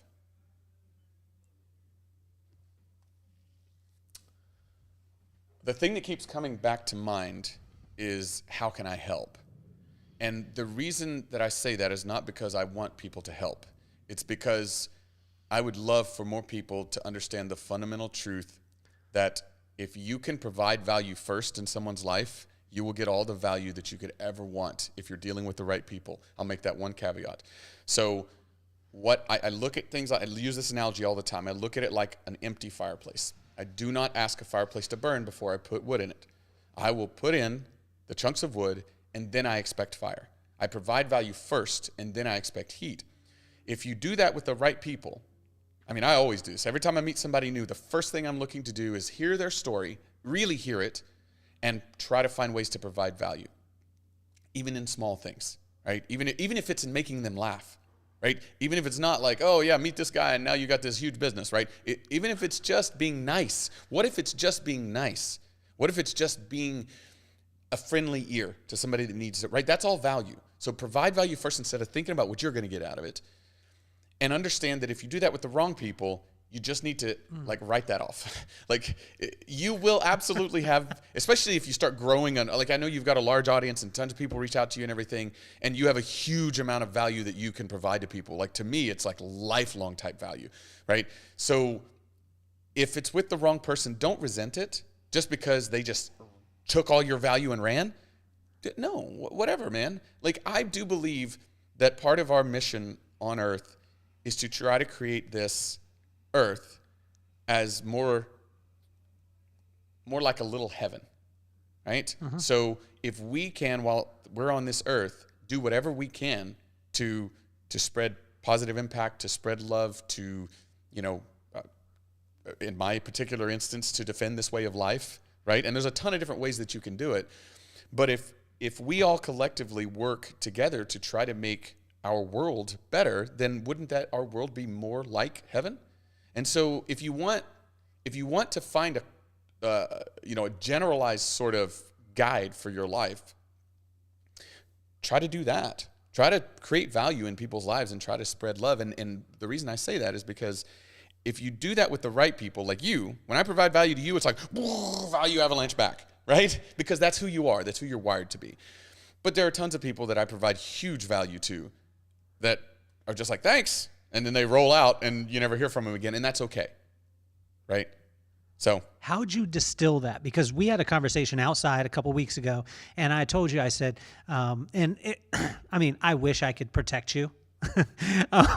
But you got to understand, if you're listening, or especially if you're watching, if you see Buddy, you know that Kelly ain't protecting Buddy in any way.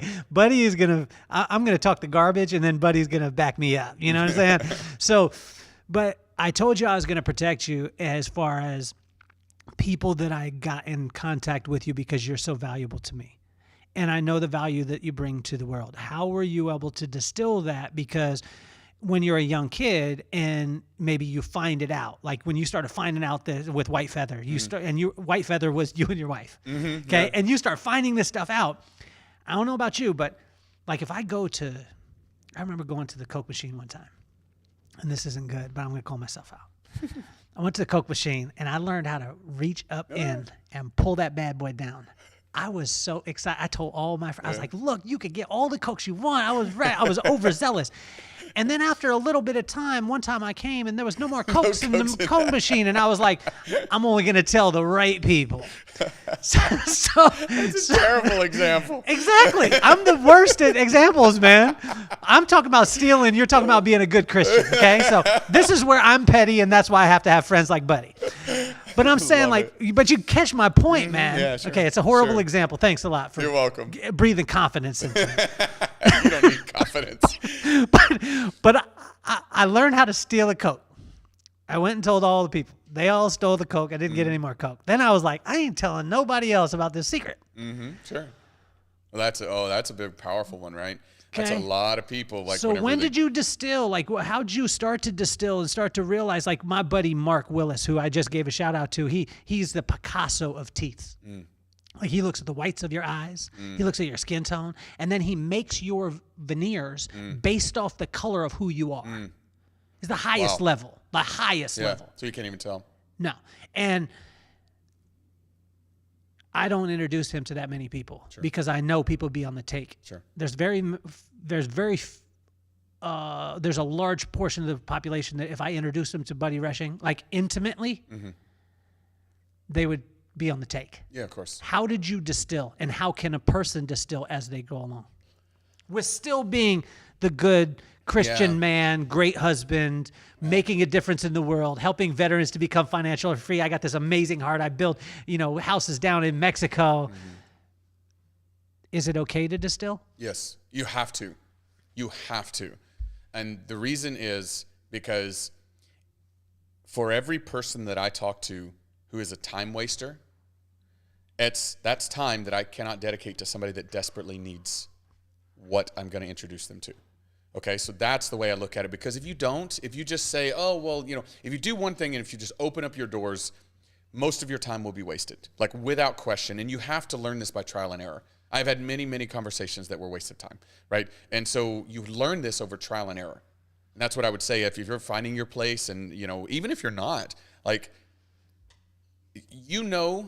that you're very guarded with who you introduce to me because you know that I'm going to drop because of how I value you, I'm going to drop what I'm doing. I will talk to them that day or that week, depending on our schedules. It won't be, oh, yeah, here's my calendar, let them pick something a couple of weeks out. It won't be because of how I value you.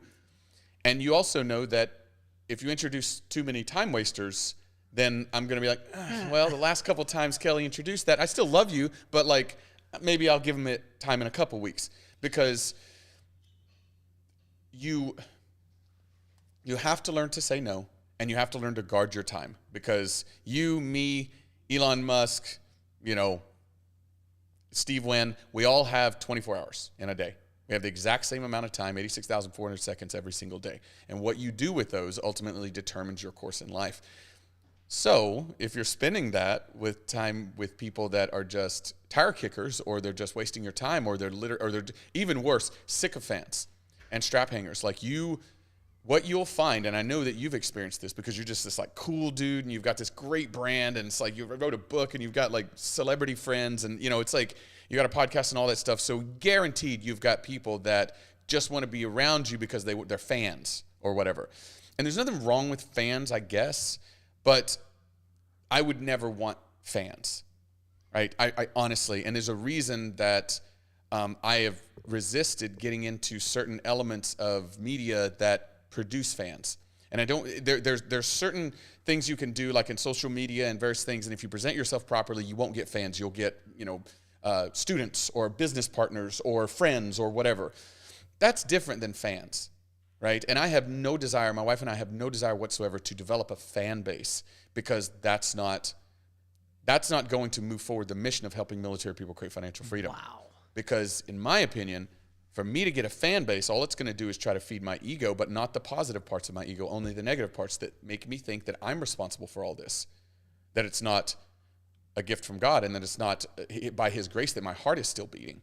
When I got up this morning, I woke up before my wife and the kids, and I was sitting there like listening to like calming music on YouTube. You put on like study music or whatever, and it's like, and I'm sitting there thinking about the day, and I start by gratitude, right? I start by trying to find things that I'm grateful for, and oftentimes I will focus on things that are right in front of me. And this morning I was thinking about my hands, and I was like, I'm grateful for my hands because if I am to imagine that I got in a car wreck and I got smashed up in the car wreck and my hands got mangled and they had to amputate and I didn't have two hands, I would not be able to feel my wife. I would not be able to type on a keyboard. I would not be able to drive my car in the same way. I would not be able to, wipe my daughter's tears. I would not be able to do so many things if I didn't have hands. Wow. And so today, I'm incredibly grateful for my hands. Right? That was one of the things I was grateful for. So to, the point of, how do you divide your time and how do you figure out, where you want to spend your time? to me, I'm incredibly grateful to have these days and this opportunity. And there was several times in Afghanistan, one time in particular when we were under a rocket attack and a PKM attack, which is a heavy machine gun or medium machine gun. And they were firing down into this kalat, this essentially it's like this mud wall that surrounds these little buildings, right? And that was where our outpost. And so they were firing down into the 107, rockets were just blowing up everywhere. And I ran out of this little tiny shanty building, and the MRAP was up here with a 50 cal, and that's normally where I would go, right? Because I have a radio up there. I've got a 50 cal. I can fire back at the mountain. I'm in armor, and I'm on the radio calling in artillery. But instead, I decide to go right and to go straight to the wall where it's just me and my M4, and I've got a portable radio, but no armor around me, no 50 cal, no anything. It would have made more sense to go that way, right? But instead, I turned right, and as I'm running, I hear this loud bang, and I feel this concussion on my back, and I don't pay much attention to it because there's tons of crazy stuff going on. But I get to the wall, I start firing, I call in Beast Base, fire TRP. We had mustard and mayonnaise was the name of our target reference point, so it was right up where we were seeing the flashes. So fire TRP, mustard, mayonnaise, firefight over. You're like, whoa, wow, that was crazy, and you feel like amazing to be alive, and you're just like grateful to be alive. And I walk back, and I see the hole in the kalat where I ran out, and right next to it, and I've got a picture of this, I'll show you sometime, is this massive hole where the 107 exploded. And if I had turned left, that rocket would have hit me. And I should have turned left because that's where the vehicle was, that's where the 50 cal was, that's where the more powerful radio was. But I didn't. I don't know why. I mean, I know why. Right, but I don't know why, right? So I look at that and I think to myself, well, if that hadn't happened, if I had died there, I never would have met Kimberly, or rather I wouldn't have reconnected with her. Austin and Alana would not be alive. We wouldn't be sitting here. All of the people in White Feather who have created friends and family and lifelong goals and financial freedom and beautiful things would not have been impacted, at least in that way, by me, because I'd be dead. Wow. So when you want to look at how you spend your time, you need to understand that each day is a gift. It really is a gift. And we have no idea if this is the last conversation I'm going to have. If I leave here and I get T-boned pulling out of this and I die, this could be the last conversation we have. So with that in mind, what do you want to talk about, right? And who do you want to talk with? So when you decide who to spend your time with, think about it in terms of, if this is the last conversation that I have, is this person the type of person that will value what I'm saying? And most people aren't. It's a fact of life. That sounds rough, but this is what you will learn when you operate at this level of the business and of life. It's just my opinion. Buddy, is there anyone that's a veteran that White Feather couldn't transform their life? I doubt it. Look into the camera over here, because we've been looking at each other. So if you look right at the camera, you can see that. That would be like their eyes. And I want you... Now, for anyone out there listening, Buddy doesn't beg. Buddy doesn't advertise. Buddy is not out there peddling his stuff. No. Okay? If you know, then you come get Buddy.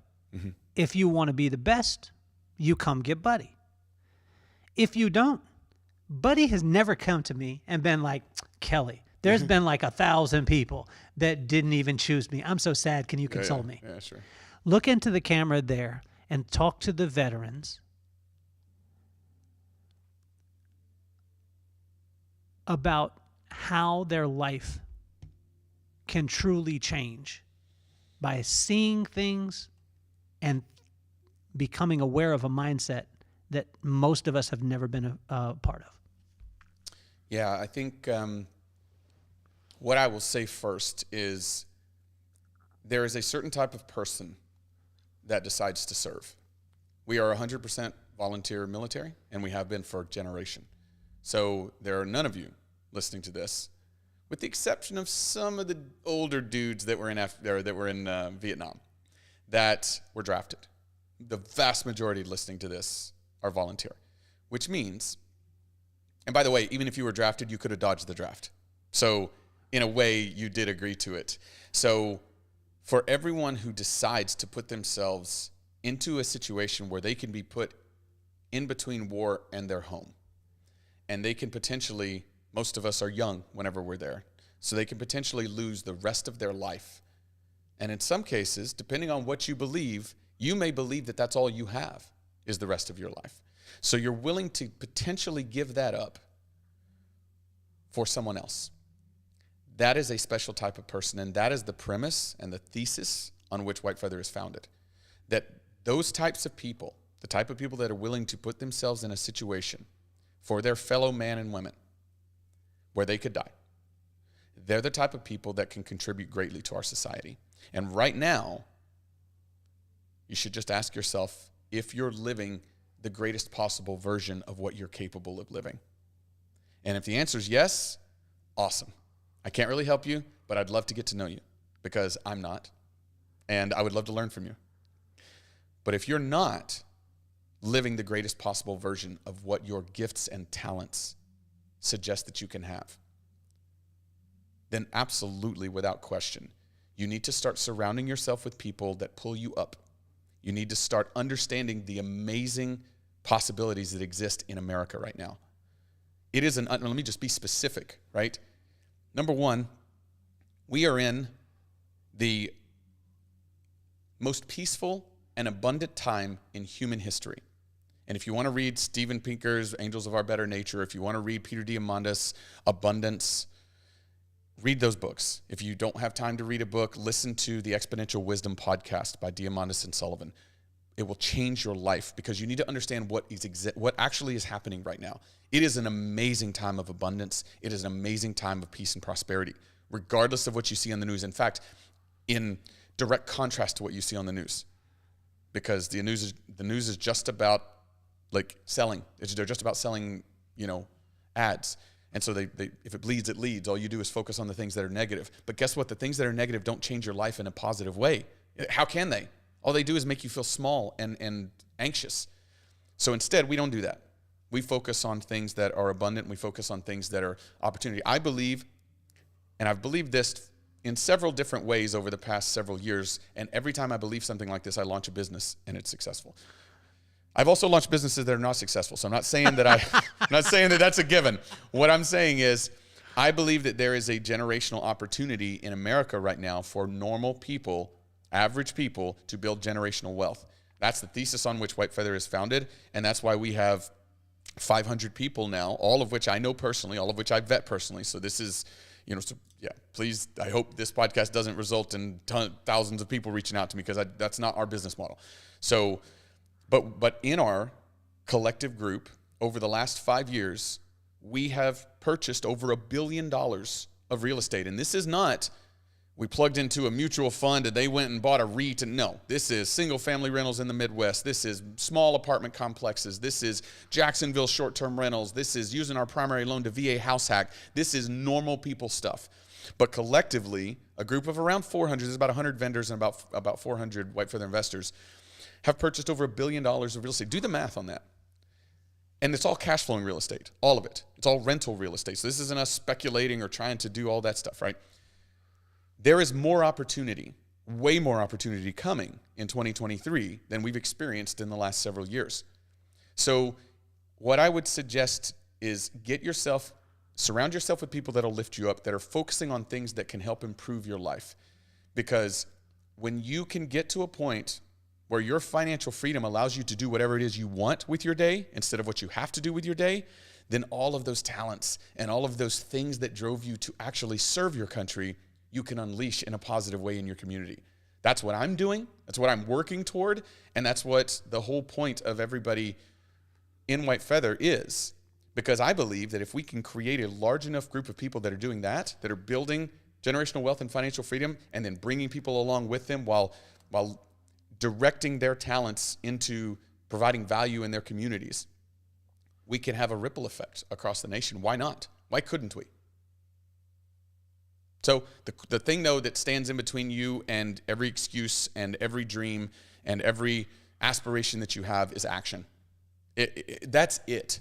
I mean, I'm not kidding. If you want to forget every single other thing that you heard in this podcast, and just remember that action is what stands in the chasm between you and your dreams. Just remember that, because it's the only thing that matters. You can build all the rest of the stuff later. How much of an effect, when you were talking about it, it just kept, I kept hearing it. You weren't saying these exact words, but that power of proximity. And you continue to put yourself around people that, like, when I got introduced to the men's group, I got to come in and it was already the Dan DeVilles of the world, the Jason Giannottis, all this stuff. Talk to the gravity of power of proximity and those people that you put yourself around. Because you really, when I look at you, I look at you, buddy, as you could be an island if you wanted to be. You could isolate. You are, you're intelligent as they come. You're disciplined. You got action. You got all that stuff. Why do you continue to put yourself around people? Like, you continually just want to grow. Why is that? Like, yeah, ultimately, an island doesn't do anything, right? Islands, if you've ever really thought about it, are interesting from afar. But if you've ever actually been on a very small island, it gets boring as shit in like 2 days, right? So what makes the human race so fascinating is our interplay with each other. That's just from a high level. But from a personal perspective, we all, no matter how talented you may think you are, we're tiny little blips in the scheme of things. And we as a human race have not evolved to become, the apex. We've not evolved to create these massive, amazing technological revolutions because of our intelligence. We haven't done it because of our strength. We're not even close to the strongest animals, right, in the kingdom. And it's not because of, some sort of luck. It's because of how we work with each other. Right? You can read studies throughout history about how civilizations were able to grow. It's how we work with each other, right? That's how we're hardwired as humans, is we are more alive, we grow more, which also leads to feeling more alive, and we also accomplish more, which gives you a feeling of, of value. All of those things happen more and more frequently whenever we're working with others. So that's part of it, right? But I, by my nature, am a loner. By my nature, I'm a loner. I'm also an introvert. And so for me, if given the option of saying, hey, you want to go to this party, or would you rather hang out and watch this movie by yourself? Ask my wife. I will hang out and watch the movie by myself 9 times out of 10, unless she makes me. When I'm at the party, I start having fun. I have a great time, but it's just not my nature. So this is me, the introvert, the loner, saying that life is better when you interconnect with people. Life is better when you share it with people. And if you share it with the right people, you get inspired, you get energized. I will leave here, and I'm probably late for my next meeting, but I will leave here more energized than when I came. And this isn't business. I'm not building a business right now. I'm not making any money on this, right? And you're not making any money because I'm not paying you anything. So none of us are making money, and none of us are building businesses this way. So why is it so freaking energizing when we're here, right? Because when did we start? Yeah, it was like 2 hours ago, right? An hour and 42 minutes ago. Yeah, so we said we'd do a 45-minute thing. So hour and 45 minutes, but I do have to wrap up because it's time flies, and that's what flow is, right? Yeah. That's what slipping into flow is. Flow is so much more easily triggered with other people. There's something called group flow, right? And flow is that time when time just fades away and you're just in the moment and you feel amazing and things feel like right now I can tell that I've been articulate. I did not rehearse a single bit of this, but do you know why? And we all have the ability to be articulate, but sometimes we fumble, sometimes we sound like idiots, right? All of us do. But when you're in flow, things happen, and it's only because I love you and because I'm engaged with this conversation, because I respect you, and because I'm feeding off of your energy. If I were in here trying to just say all the things that I just said, but only by myself on like a script, I would sound canned, I would sound fumbled, I would get bored. You know what I'm saying? So, yeah, surrounding yourself with the right people, and you also want people who push you. And by the way, the very best deals that I've ever done in real estate by far were brought to me by people in my network. They were not deals I found on my own. Wow. So for what that's worth, if you want to make money faster, have a big network, and have network that's the right type of people. So there was something, and this was just a quick one because I know we got to wrap up, but you did something that your wife framed that seemed to change some stuff recently that you did for her. It was just a simple thing. It didn't cost any money. You didn't go and buy a car or a house. What was that? So you told us to write our wives a letter. And it doesn't have to be poetic. In fact, it probably shouldn't. You don't try too hard. Just tell them what you're feeling about them. And most often, people like me who are not words of affirmation people. I don't like, I'm somebody who's not terribly comfortable with praise, which is another reason I don't want fans. And I'm also not terribly good at giving praise. Interestingly enough, to my wife, I do to other men that I respect, but it's not really praise. I'm not praising you. I'm commenting on something that I find valuable in you. Like specific, yeah. Yeah. So it's not praise. It's not like I'm not, and I will never be anyone's fan either, except maybe Matt Damon, because he's a great actor. but I, and I also got Austin Eckler's signed jersey yesterday. Okay, all right. So maybe go. Austin Eckler and Matt Damon. But other than them, I'm not a fanboy. It's just Okay. I will respect people, and I will on that. But so anyway, it's not in my nature to say those kinds of things. But you told me to do it anyway. You said, who cares if it's in your nature? Just do it. So I wrote her a very simple letter, and I hand wrote it, and I gave it to her. And it was very simple, but it was essentially saying, you are the reason that I work so hard. You are the way that you have created this family with me, and the love that just streams out of our household. When I come in, I work from home, but out in a shed. And then when I come in the house just to get water or whatever, it's always love. There's always happiness and laughter and love. And I'm not doing anything to create that at that moment. It's her. And I was like, when I come in, I see what I'm doing all this for, right? And you are the centerpiece of that.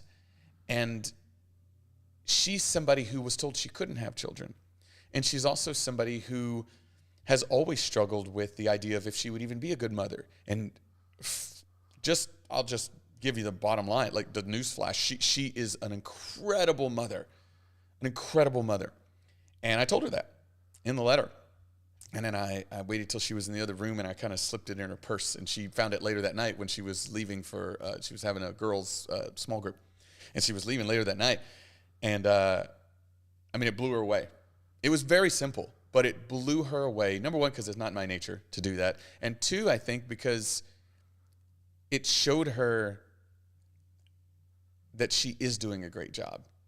And for whatever reason, moms, give yourself a break. I'm sure there's some terrible moms out there, but most of you are pretty freaking good. And you're so hard on yourself. Holy cow, you've never seen somebody that's more self-critical than a mom. Yeah. And it's like, bro, you're killing it. In a job that I could never do. I'm not hardwired for that. I could never be a stay-at-home dad. It's just not me. And I'm the guys that are, I'm like, whoa, man, you guys are impressive, because I'm just not wired that way, But and I don't think she is either. Here's the crazy part, because she helped me build businesses, right? And she loves that. She was the speaker moderator for one of the largest creative real estate investors associations in Southern California, right? And she was, they did newspaper articles about her, and she helped me flip houses and do all this other stuff. And now she's momming full time, and she's killing it. And I think that letter hopefully helped her see a little bit of that. But she definitely cried. It was a good sign. So, buddy, I started the podcast because of my kids. Maddox and McKenna, I believe you've got a chance to meet them. Mm-hmm. I wanted to take iconic people like yourself in the world, and I wanted my kids to be exposed to not idols, but icons, mm-hmm. and to realize that it wasn't about like being a superhero. It was just about having the right attitude and crazy work ethic. So what advice would you have for Maddox and McKenna? And if you could use both of their names and you could refer to yourself as Uncle Buddy, it would be awesome. How old are they? Maddox is 11 and McKenna is 13. Okay. Wow. I thought you were just going to have me on this global podcast. I didn't realize it was going to be like that kind of heavy weight, right?